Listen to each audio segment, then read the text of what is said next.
Jadi gini, ini rumusnya ya. Ini jarang diketahui ini, tapi insya Allah kalau paham ini, insya Allah senang menikmati. Tapi jaga ya, ini rahasia di antara kita aja nih.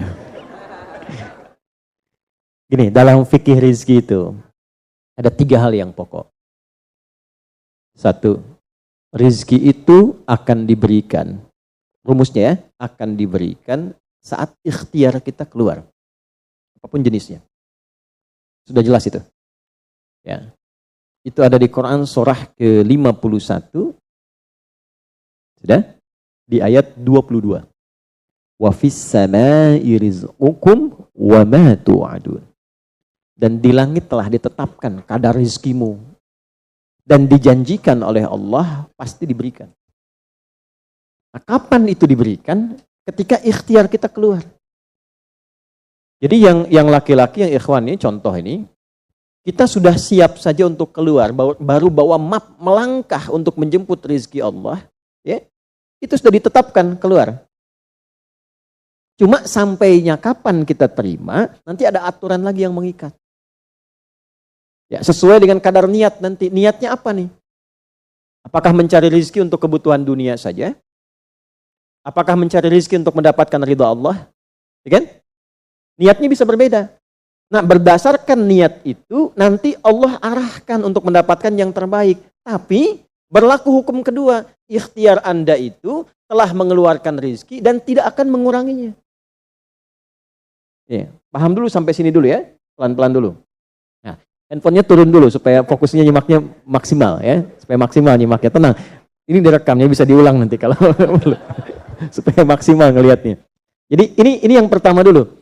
Rizki sudah ditetapkan, pasti diberikan. Cara Allah memberikan, kita bergerak, itu rizki ditetapkan turun.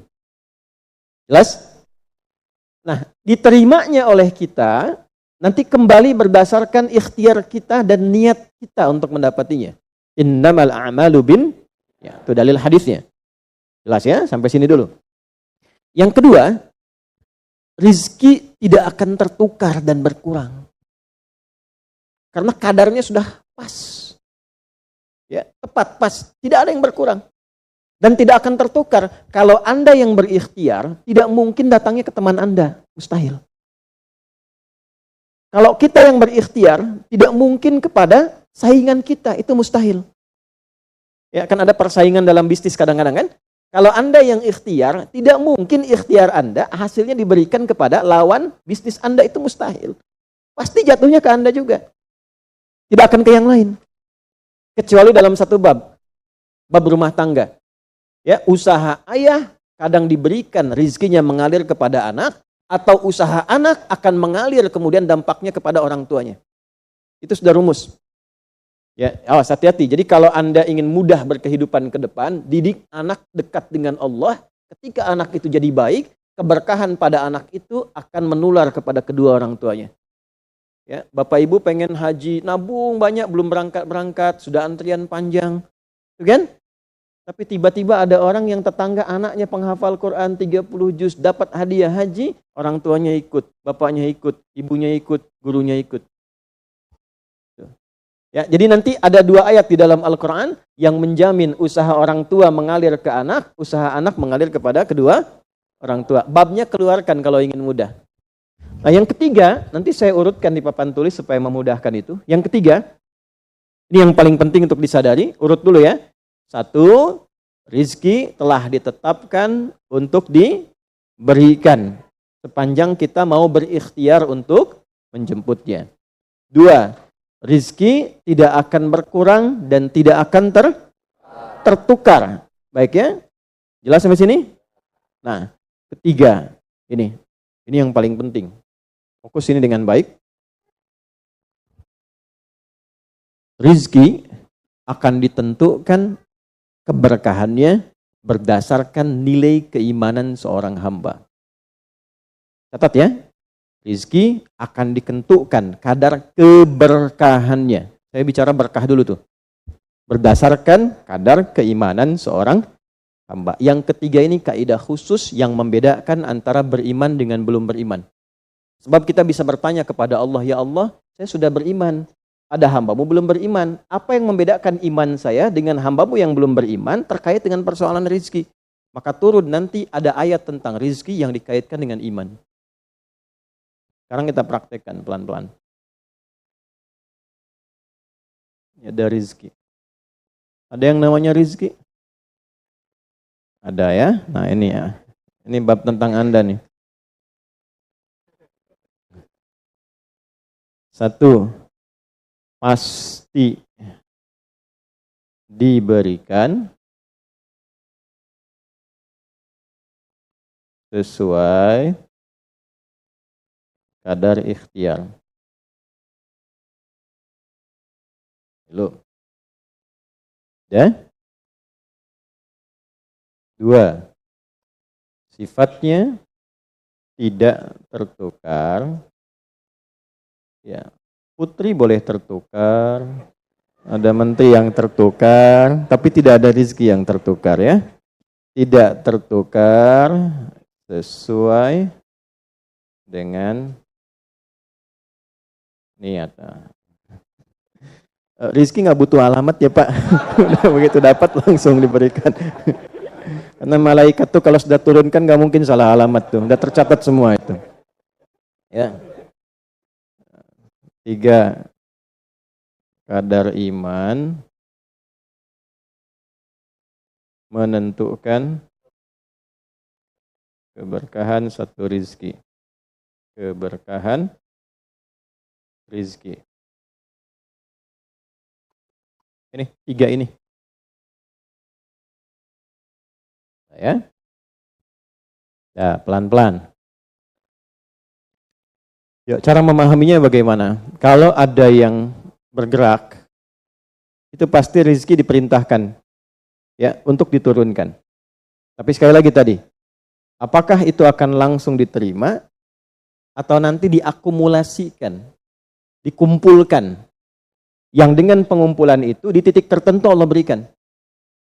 Jadi kalau Anda misalnya belum dapat hari ini, belum dapat hari besok, sepekan nyari nggak dapat. Tiba-tiba bulan yang ketiga dapat dan gajinya begitu besar tawarannya. Bahkan belum mulai udah dikasih ya pesangon misalnya untuk uang muka banyak sekali.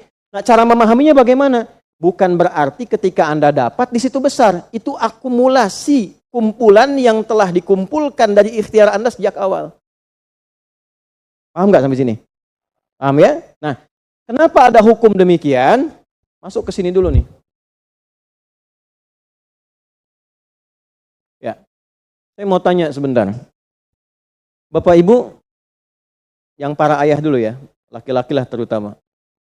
Kalau mencari rizki dalam konteks bekerja ya, untuk materi. Karena rizki itu nanti ada ketenangan, anak-anak, keturunan itu rizki juga. Dalam konteks mencari materi, untuk makan, untuk minum dan sebagainya, saya tanya, untuk memenuhi kebutuhan hidup atau untuk mencari ridho Allah? Udah jujur aja, nggak usah. Bahas sini dulu. Udah, wajahnya nampak kok ini. Saya tanya, untuk kebutuhan hidup atau mencari ridho Allah? Nah, ini nomor 1. Nggak mau kalah dua-duanya. Ridho Allah. Ini sekedar dunia. Pelan-pelan ya. Ketika Anda mencari rizki hanya untuk dunia, maka yang berlaku hukum dunia. Ya. Semakin Anda bekerja keras, semakin Anda dapat. Semakin Anda kreatif, semakin mudah dapat. Ya, semakin pintar, semakin mudah dapatnya. Di sini tidak berlaku masalah iman. Karena semua sama, Allah tetapkan hukum dunia. Siapa yang bekerja keras, siapa yang mau kreatif, siapa yang punya inovasi, siapa yang makin pintar, mudah dia mendapatkan dunia. Ada ilmu menambah, dunia dapat. Man arada dunya, kata Imam Syafi'i, fa'alaihi bil ilmi. Siapa yang ingin menguasai dunia, dengan ilmu bisa dapat. Ini. Ada ilmu kreativitas, ada serius, sungguh-sungguh. Kerja yang serius, sungguh-sungguh. Itu kan? Di Tiongkok itu, kalau datang ke satu tempat, ketukin tiap pintu, nawarin barang. Ya, barang ditawarin, 1, 2, 3, 4, saking seriusnya. Orang mengerjakan apa, dia cari yang lain. Pernah dulu ada orang bukan muslim ke Saudi, mampir ke Jeddah hanya untuk lihat jemaah haji itu beli apa. Setelah itu dia pulang ke Tiongkok, ke Cina, ya. Musim berikutnya itu made in China. Semua buatan Cina tuh, yang tasbih Cina, yang sajadah Cina, dan harganya jauh di atas harga-harga standar. Itu tuh. Jadi kalau misalnya orang serius, sungguh-sungguh kreatif, inovasinya ada, bisa buat sesuatu yang orang lain nggak buat, dia bisa sukses. Hukum dunia. Gitu. Tapi semua apa yang didapatkan pun untuk memenuhi kebutuhan dunia saja. Nafsu ada di situ, persaingan ada di situ, ya, popularitas ada di situ. Makanya orang-orang yang kerjanya orientasi dunia itu pada umumnya, pada umumnya apa yang didapatkan hanya untuk memenuhi kebutuhan nafsunya saja. Selesai sampai sini. Nafsu itu kan nggak berhenti. Makanya perlombaannya berapa banyak? Ayo siapa yang duluan dapat 10 triliun? Siapa yang duluan dapat 20 triliun? Dunia. Dan nggak akan berhenti. Begitu dapat pengen nambah lagi. Dapat pengen nambah lagi. Walaupun yang dipakai mungkin tidak sampai ke situ. Sekarang saya tanya Anda ya. Mengumpulkan sesuatu yang tidak Anda gunakan bermanfaat tidak? Ya. Ibu misalnya mengumpulkan kayu bakar banyak sampai seruangan masjid ini, Bu. Ya. Tapi yang ibu pakai sehari cuma satu. Ya, dikumpulin 1, 2, penuh, tapi yang dipakai 1. Tapi nggak pernah puas melihat pengen lagi, sampai 10 masjid kayu dikumpulkan. Yang dipakai cuma 1. Nah, kira-kira perbuatan semacam ini bermanfaat tidak? Nah, jika ada orang yang banyak bekerja, hanya membutuhkan sesuatu untuk memenuhi keinginannya saja, ketahuilah Anda terjebak dalam kehidupan duniawi. Mohon maaf sebesar-besarnya ya. Jadi kalau bekerjanya hanya untuk tambah tabungan lagi, cek saldo, bandingkan dengan teman-teman, tapi dari apa yang dikumpulkan tidak membuat Anda lebih baik. Ya, yang paling bahaya tuh gini, pas sakit carinya obat generik. Padahal kayaknya minta ampun gitu. Ya, itu menunjukkan bahwa ada sifat dunia yang menguasai. Pada diri pribadi pun bersifat masih kikir. Nah ini ya, ini yang berbahaya ini. Ya, kalau bekerjanya nggak ada masalah, serius dapat nggak ada masalah. Cuma yang dapat ini mengeluarkannya seperti apa? Kalau hanya mengumpulkan, hanya pamer, hanya untuk update, dia mau menyampaikan dengan pamernya, pakai hukum dunia, nggak bisa disalahkan dalam konteks dunia. Walaupun secara moral dalam hukum agama ini tidak dibenarkan. Jelas nggak sampai sini? Ya, sekarang saya tanya, ada nggak orang misalnya OKB misalnya, orang kaya baru gitu. Nah, baru kaya langsung pasang status, ada yang begitu. Ya, dapat mobil baru pasang status, ada yang begitu. Nah, ini biasanya semakin banyak dilakukan terjebak dengan hukum dunia. Tugas kita mendoakan, bukan mencela. Oh, pasti si itu tuh. Bukan ya. Jangan seperti itu. Ya, tugas kita mendoakan kembali dan sehingga dengan doa itu mudah-mudahan sampai kepada jiwanya untuk bisa berubah. Sehingga diarahkan pada yang lebih baik. Tapi maksud saya begini, kalau ada di antara yang ngaji itu terpedaya dengan sistem seperti ini, dia bekerja, tambah lagi, tapi penambahan itu alhamdulillah tidak membuat kehidupannya lebih baik dan bermanfaat, dia terjebak dalam kehidupan dunia. Pada akhirnya berlaku hukum akhir dunia. Hukum akhirnya? Fana. Dunia itu kan punya 2 arti, satu cepat, yang kedua rusak. Cepat, nggak terasa, kayaknya baru kemarin kita ngaji ya, sekarang ketemu lagi. Cepat tuh. Ya ketemu teman, kayaknya baru kemarin main sama-sama. Ternyata sekarang udah punya cucu 4 gitu. Ya? Itu dunia tuh. Itu hukum dunia, cepat. Ya, cepat. Yang kedua rusak. Semua dunia itu akan fana, rusak, sifatnya hilang, habis. Kalau bukan kita meninggalkan dunia, dunia yang meninggalkan kita duluan. Ini saya sering katakan, ini ada gelas nih, menampung air. Airnya habis, didiamkan saja, jangan diapa-apakan. Ini kotor, rusak sendiri. Anda punya handphone, elektronik, simpan aja, nanti rusak sendiri. Sifat semua dunia itu rusak. Ya, di sepanjang kita berada di dunia, tubuh pun nggak abadi. Yang ganteng-ganteng akan hilang dengan sendirinya gantengnya. Makanya ibu kalau cari suami ganteng nanti rugi tuh. Ya, baik sama, istri juga demikian, yang perempuan demikian. Semua selama di dunia hukum berlaku. Nah, harta juga begitu. Saat dikumpulkan banyak yang dihitung ini, Kalau tidak sadar dengan, nah ini poinnya. Kalau tidak sadar dengan ketentuan hidup yang benar, pasti penyesalannya di akhir. Karena semua yang dikumpulkan itu pada akhirnya akan selesai hilang. Minimal manusia yang meninggalkan apa yang dikumpulkan dari dunia ini. Terkumpul 100 triliun, hartanya kumpul, manusianya kan meninggal juga. Ya kan? Selesai ya? Ya, pertanyaannya, selama hidup yang kemakan berapa dari sini? Nah, ini yang kemudian dikoreksi oleh agama, dituntun oleh Islam. Tidak salah.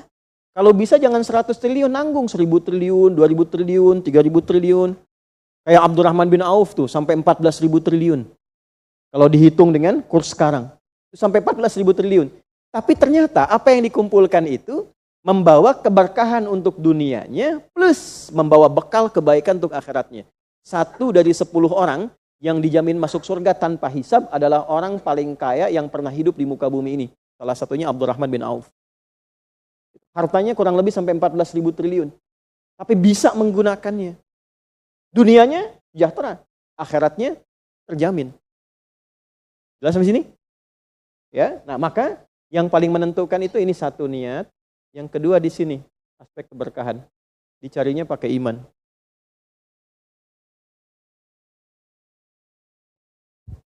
Maka niatkan yang pertama, upayakan setiap pencarian itu gunakan fungsi imannya untuk mencari ridha Allah.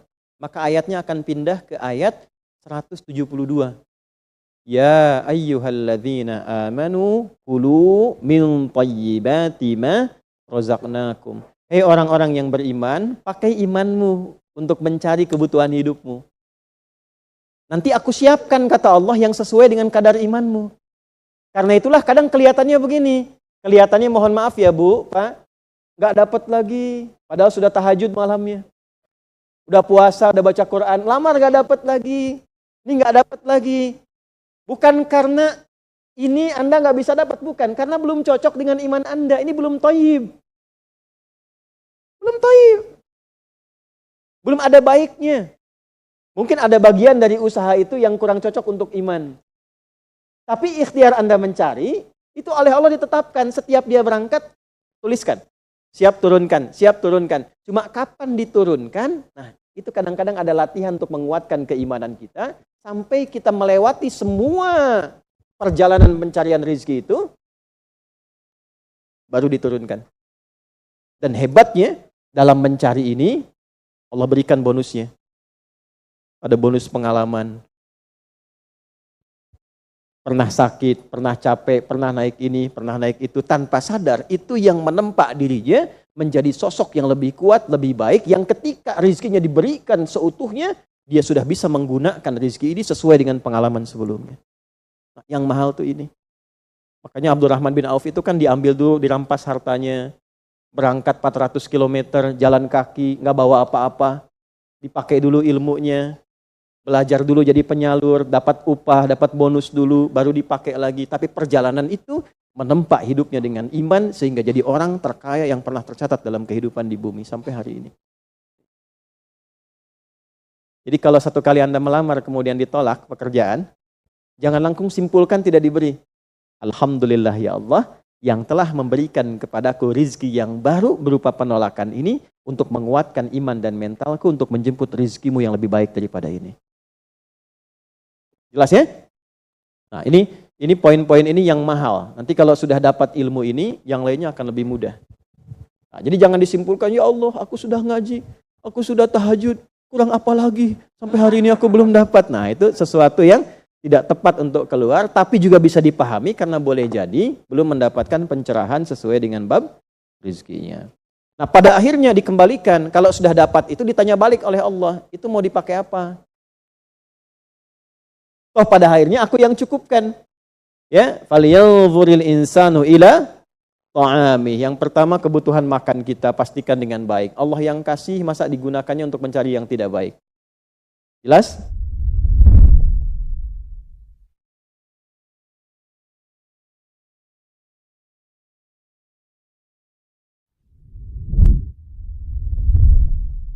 Jadi gini, ini Ini rumusnya ya. Ini jarang diketahui nih, tapi insya Allah kalau paham ini, insya Allah senang menikmati.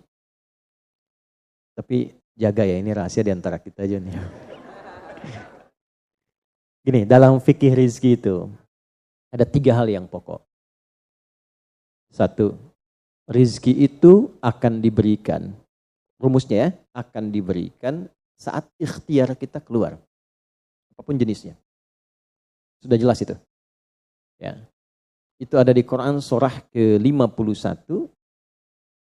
Sudah? Di ayat 22. Wa fis samaa'i rizqukum wa ma tu'adun. Dan di langit telah ditetapkan kadar rizkimu. Dan dijanjikan oleh Allah pasti diberikan. Nah, kapan itu diberikan? Ketika ikhtiar kita keluar. Jadi yang laki-laki, yang ikhwan ini, contoh ini, kita sudah siap saja untuk keluar, baru bawa map melangkah untuk menjemput rezeki Allah, ya, itu sudah ditetapkan keluar. Cuma sampainya kapan kita terima, nanti ada aturan lagi yang mengikat. Ya, sesuai dengan kadar niat nanti. Niatnya apa nih? Apakah mencari rezeki untuk kebutuhan dunia saja?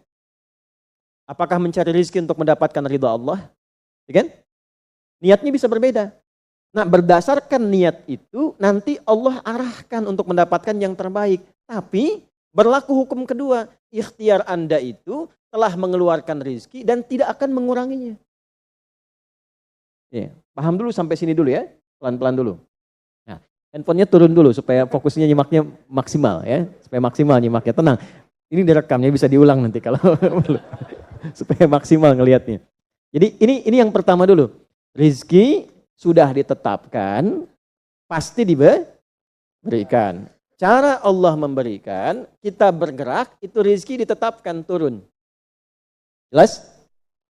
Nah, diterimanya oleh kita, nanti kembali berdasarkan ikhtiar kita dan niat kita untuk mendapatinya. Innamal a'malu ya, itu dalil hadisnya. Jelas ya? Sampai sini dulu. Yang kedua, rezeki tidak akan tertukar dan berkurang.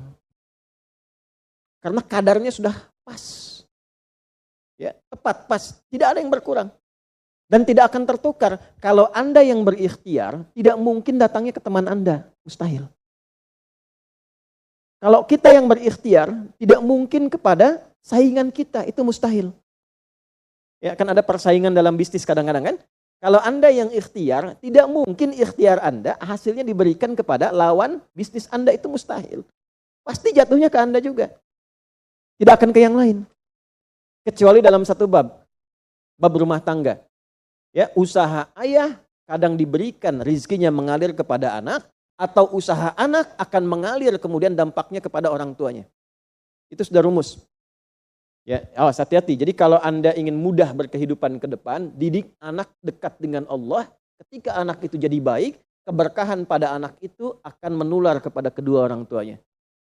Ya, Bapak Ibu pengen haji, nabung banyak, belum berangkat, sudah antrian panjang. Itu kan? Tapi tiba-tiba ada orang yang tetangga anaknya penghafal Quran 30 juz, dapat hadiah haji, orang tuanya ikut, bapaknya ikut, ibunya ikut, gurunya ikut. Ya, jadi nanti ada 2 ayat di dalam Al-Quran yang menjamin usaha orang tua mengalir ke anak, usaha anak mengalir kepada kedua orang tua. Babnya keluarkan kalau ingin mudah.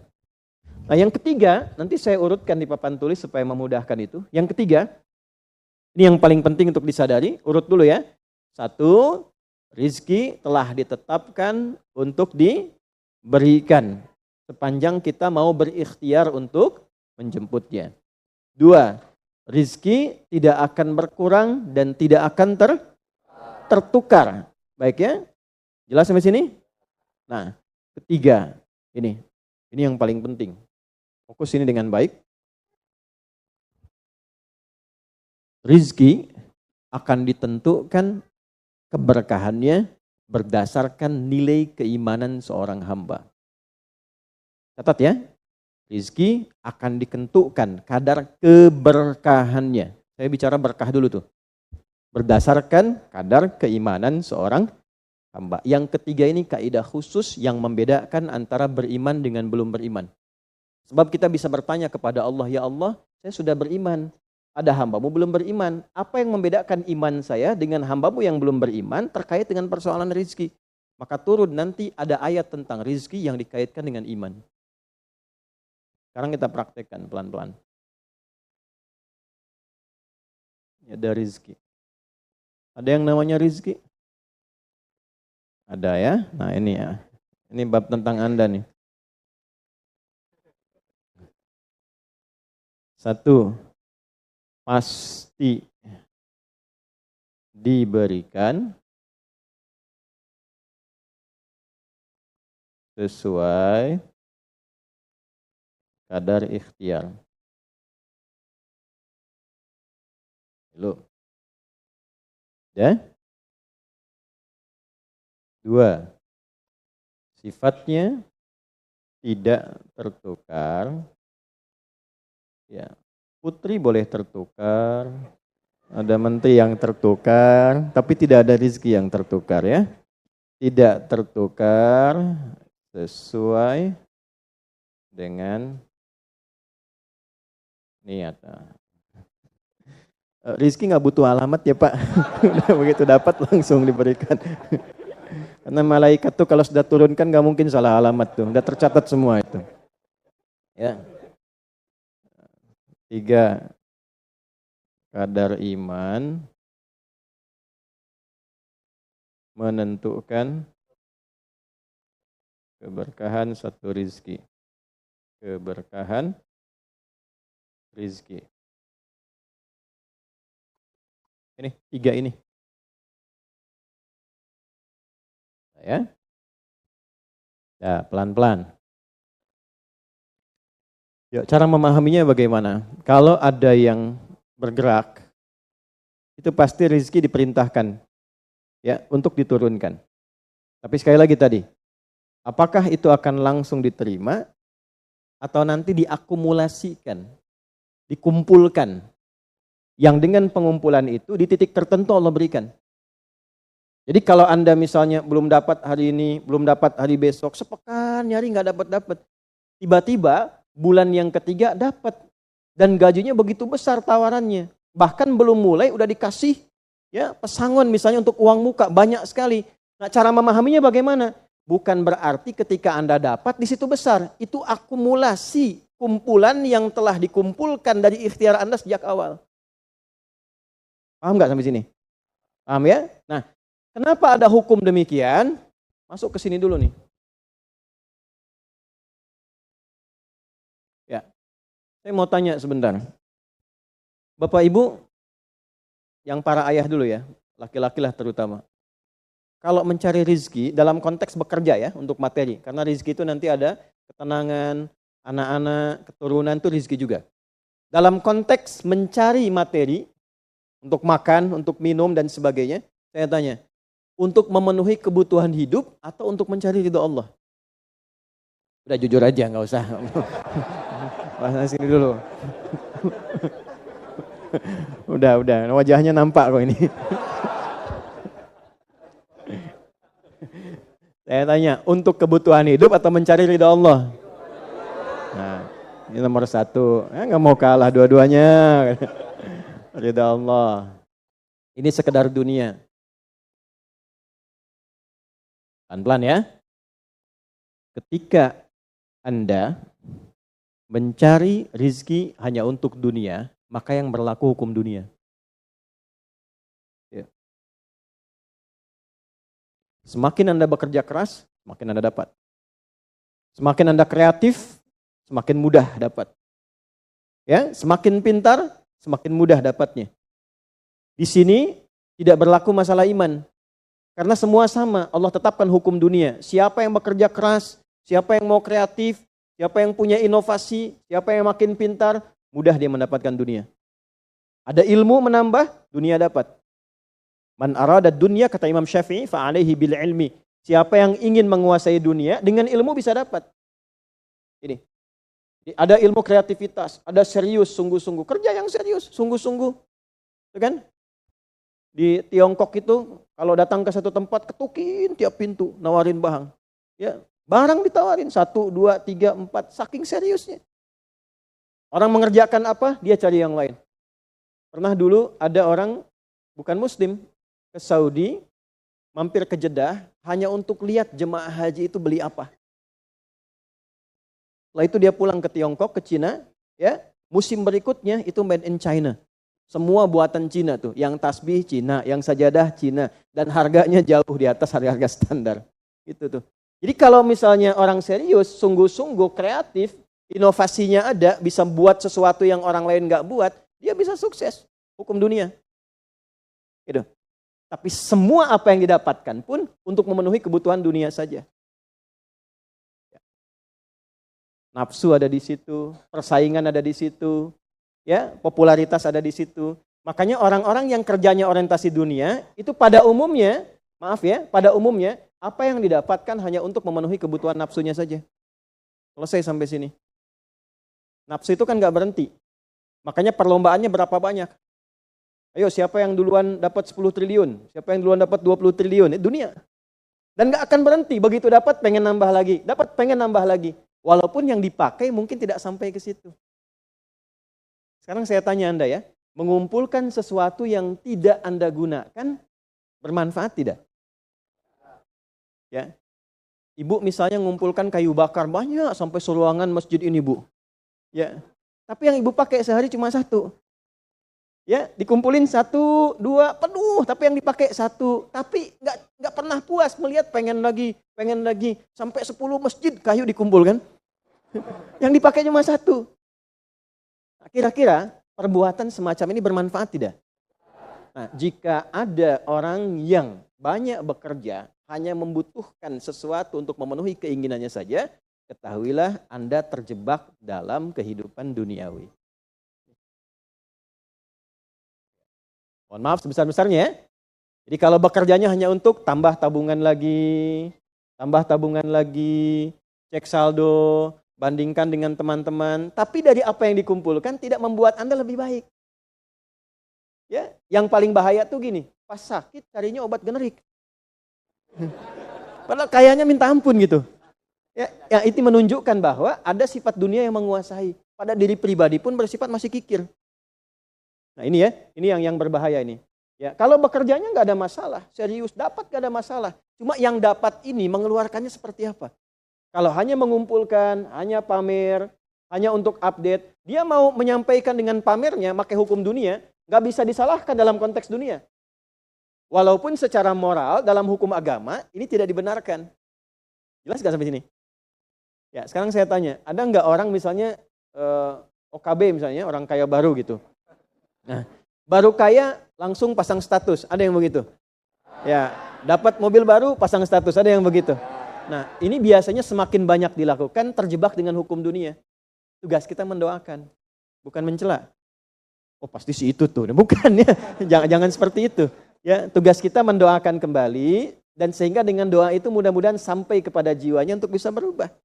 Sehingga diarahkan pada yang lebih baik. Tapi maksud saya begini, kalau ada di antara yang ngaji itu terpedaya dengan sistem seperti ini, dia bekerja, tambah lagi, tapi penambahan itu tidak membuat kehidupannya lebih baik dan bermanfaat, dia terjebak dalam kehidupan dunia. Pada akhirnya berlaku hukum akhir dunia.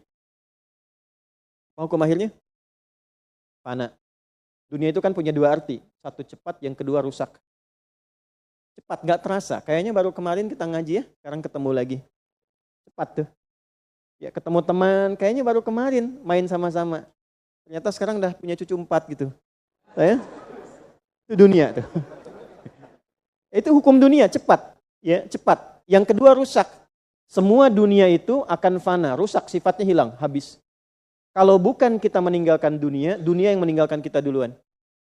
Ini saya sering katakan, ini ada gelas nih, menampung air. Airnya habis, didiamkan saja, jangan diapa-apakan. Ini kotor, rusak sendiri. Anda punya handphone, elektronik, simpan aja, nanti rusak sendiri. Sifat semua dunia itu rusak. Ya, di sepanjang kita berada di dunia, tubuh pun gak abadi. Yang ganteng-ganteng akan hilang dengan sendirinya gantengnya. Makanya ibu kalau cari suami ganteng nanti rugi tuh. Ya, baik sama, istri juga demikian, yang perempuan demikian. Semua selama di dunia hukum berlaku. Nah, harta juga begitu. Saat dikumpulkan banyak yang dihitung ini, kalau tidak sadar dengan, nah ini poinnya, Kalau tidak sadar dengan ketentuan hidup yang benar, pasti penyesalannya di akhir. Karena semua yang dikumpulkan itu pada akhirnya akan selesai hilang. Minimal manusia yang meninggalkan apa yang dikumpulkan dari dunia ini. Terkumpul 100 triliun, hartanya kumpul, manusianya kan meninggal juga. Ya kan? Selesai ya? Ya pertanyaannya, selama hidup yang kemakan berapa dari sini? Nah ini yang kemudian dikoreksi oleh agama, dituntun oleh Islam. Tidak salah. Kalau bisa jangan 100 triliun, nanggung 1000 triliun, 2000 triliun, 3000 triliun. Kayak Abdurrahman bin Auf tuh sampai 14.000 triliun. Kalau dihitung dengan kurs sekarang, sampai 14.000 triliun. Tapi ternyata apa yang dikumpulkan itu membawa keberkahan untuk dunianya plus membawa bekal kebaikan untuk akhiratnya. 1 dari 10 orang yang dijamin masuk surga tanpa hisab adalah orang paling kaya yang pernah hidup di muka bumi ini. Salah satunya Abdurrahman bin Auf. Hartanya kurang lebih sampai 14.000 triliun. Tapi bisa menggunakannya. Dunianya sejahtera, akhiratnya terjamin. Jelas sampai sini? Ya, nah maka yang paling menentukan itu ini satu niat, yang kedua di sini aspek keberkahan. Dicarinya pakai iman.